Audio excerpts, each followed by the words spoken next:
Oh my gosh, does everybody get the magazines from like the same dealer?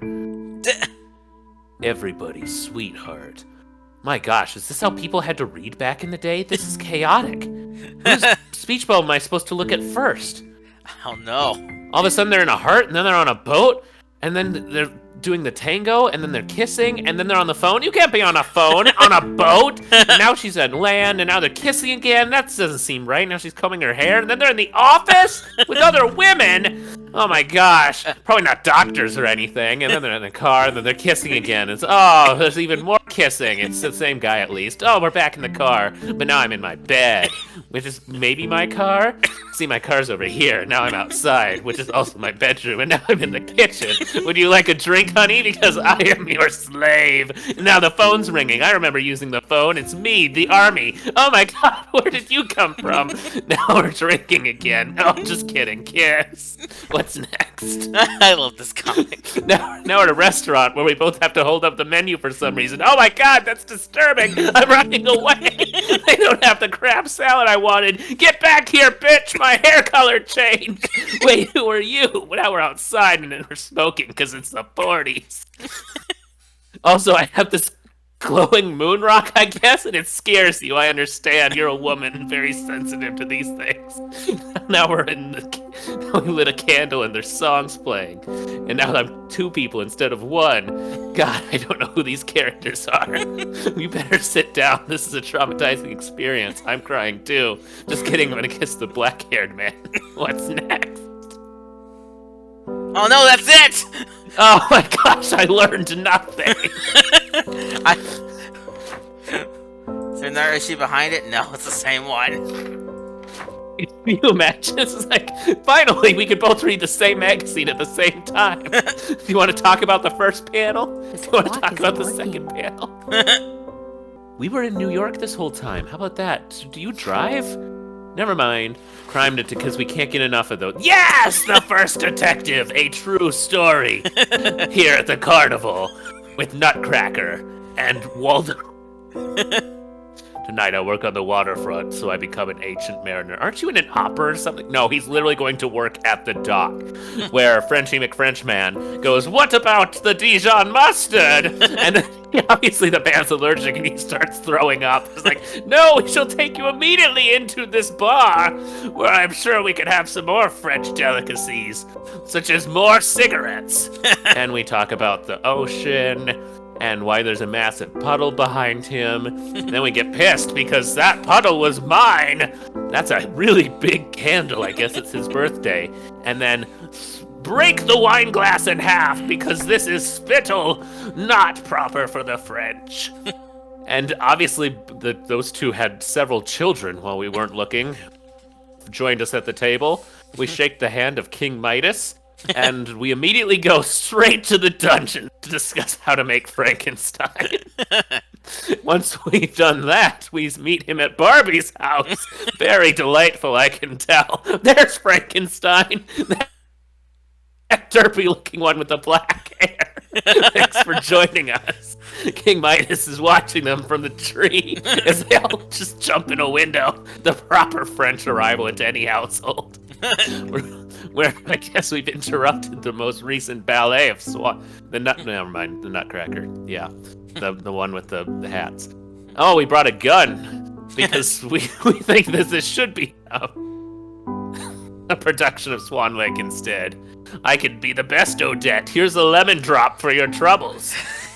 We managed to find the massive pot and hookah room in this particular household. Damn. And immediately take everything in a bag while tying up the Nutcrackers, who will not be recast in this production. And then they immediately undo the knot, despite the fact that we're sailors, and that's our job. So let's just go down Main Street where we're carrying all our bags, yelling the fact that we robbed the place. We talk to each other. Ernest Hemingway shows up. The French people laugh. We go see a psychic.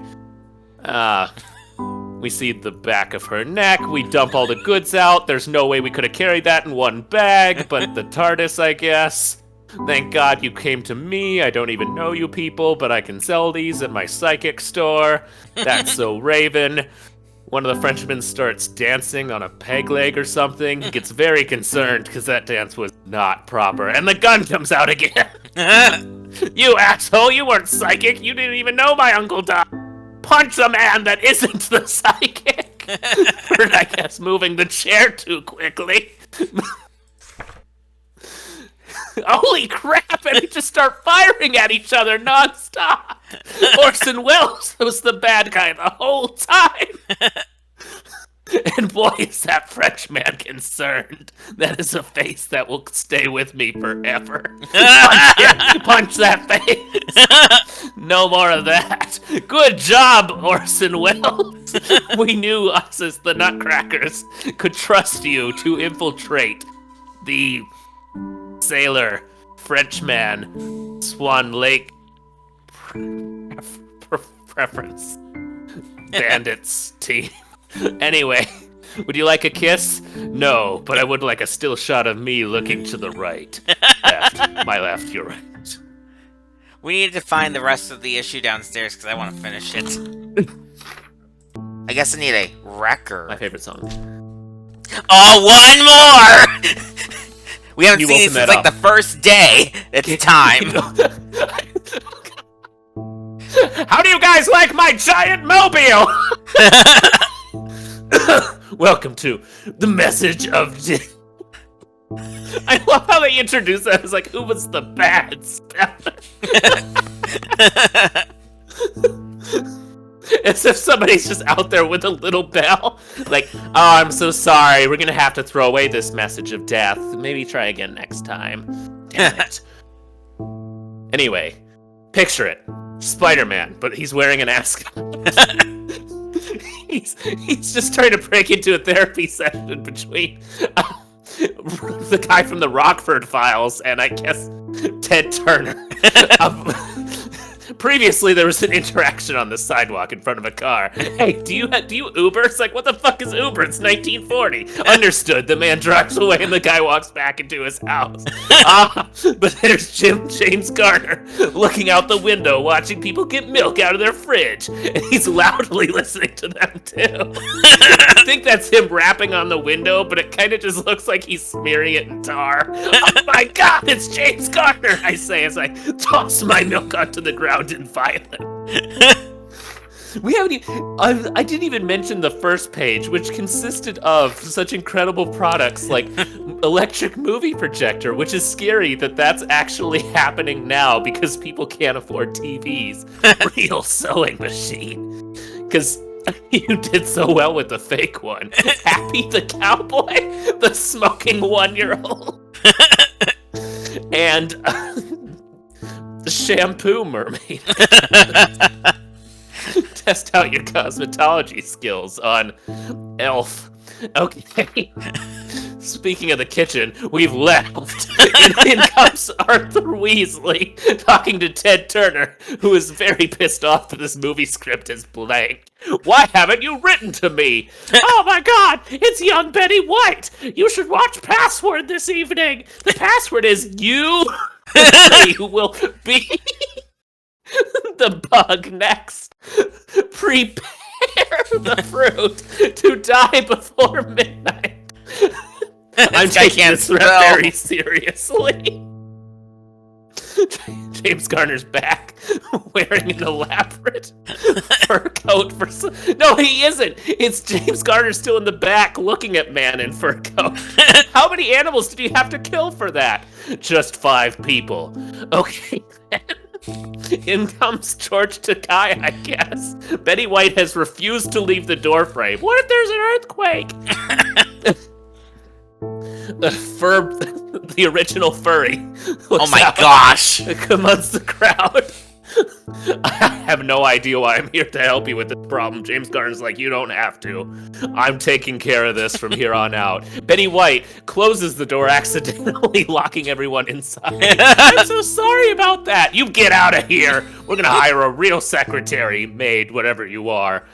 James Garner has now been abducted, I guess, by Arthur Weasley. I was the kidnapper the whole time. But I'm gonna let you go. Well, that's very kind of you. Betty White, do you mind? Is that little telephone or a pepper shaker you're covering up with your hand? Stop touching her boob. Did Oh, I'm tipsy. I guess it was all that pepper I drank. Yes, police. The furry is looking at my ass. James Garner's confused. We continue. These scenes are ridiculous. Is James Garner even holding a gun or not? Just like this door closes so often. Ted Turner's like, I can't listen to you anymore. Well, maybe you listen to me shooting a hole in your eyeballs. George Takei and Arthur Weasley have been resigned to the back rooms. I'm gonna touch your nipples if it's the last thing I do. But I don't know where they are. Punch in the stomach. Punch in the face. No, the gun I just happened to find in my pocket. I'm going back through that door, but I'm also going to listen to this next one because this place is a maze, 5 out of 5. But instead of opening the door, I shall crawl around the side of the building. Very obviously, so that the window washers can see me. Oh boy, it's slippery from all the soap, but I'm okay. My incredibly strong grip / the fact that I cover myself in glue every day has saved me. I've made it! You cannot, James Garner, talk to Ted Turner like that with your favorite revolver. And, well, maybe we should talk to each other. Bang! Oh, wasn't that an adventure, everyone? The cops finally showed up, despite the fact that none of us called them, and I think they're just doing wellness checks because I'm insane. Would you like a walkie-talkie? I'm not sure that will come in handy. I'm so glad we got one more of those in. Why was the piano for?